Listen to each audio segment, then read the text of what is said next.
जम्मू काश्मीरमध्ये अडकलेले 732 पर्यटक आतापर्यंत महाराष्ट्रात परतलेले आहेत, तर 232 प्रवाशांना घेऊन आज एक विशेष विमान मुंबईमध्ये आले। तर काल 2 विशेष विमानांमधून 184 पर्यटक महाराष्ट्रामध्ये परतलेत।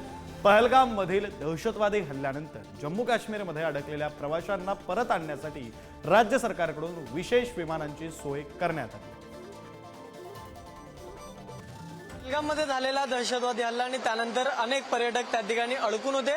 आता ते पुन्हा महाराष्ट्रामध्ये यायला सुरुवात झालेली। आपण जर पाहिलं तर आज सुद्धा राज्य सरकारकडून जे पर्यटक आहेत ते या ठिकाणी तिकडे अडकलेल्या पर्यटकांना सुखरूप या ठिकाणी आणण्यात आलेलं आपल्याला पाहायला मिळतं। अनेक जण तिथे अडकले होते, आता त्यांना सुखरूप महाराष्ट्रात आणलं गेले। तुम्ही आज स्वतः इथे उपस्थित आहात। आता या फ्लाईटच्या माध्यमातून किती जण हे महाराष्ट्रात आले, काय अंदाज?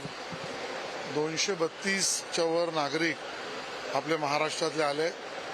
विशेषतः अकोला अमरावतीच्या भागातल्या एक जो स्वतःचा ग्रुप होता त्यासाठी बसची व्यवस्थाही सरकारच्या वतीने केली आणि सगळे सुखरूप आल्याचा आम्हाला आनंद आहे। पर्यटक सुद्धा इथे आहेत। आपण कुठून आलेले आहात? मी श्रीनगरहून आलोय, तसं अकोला महाराष्ट्रातून आलोय।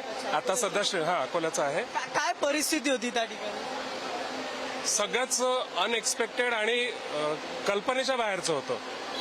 जर जम्मू हायवे खराब झाला नसता, जम्मू हायवे खराब झाल्यामुळे आम्हाला कटराला हॉल्ट करावा लागला, तर मे बी त्या दिवशी आम्ही पहलगामला असतो। सरकारमार्फत सुद्धा विशेष विमानाची व्यवस्था छान झाली व्यवस्था केली त्यांनी, छान बसची व्यवस्था केलेली आहे। आता चांगलं वाटलं सर, छान। येताना किंवा काही तिकडच्या स्थानिकांशी तुमचं बोलणं झालं का? काय अनुभव? बाहेर आम्ही सगळे आत रूम मध्ये होतो, आम्हाला बाहेर नाही उतरायला जास्त वेळ नाही। आता सगळे सुखरूप जे आहेत ते पुन्हा आपल्या घरी परतताना पाहायला मिळतात। त्यामुळे एकीकडे जे भीतीचं वातावरण होतं आणि अनेक जण अडकली होती, मात्र त्यांना सुखरूप परत आणण्यात यश आलेलं आपल्याला पाहायला मिळतंय। व्हिडिओ जर्नलिस्ट कविता गिरीसह मी धनंजय दळवी, पुढारी न्यूज, मुंबई।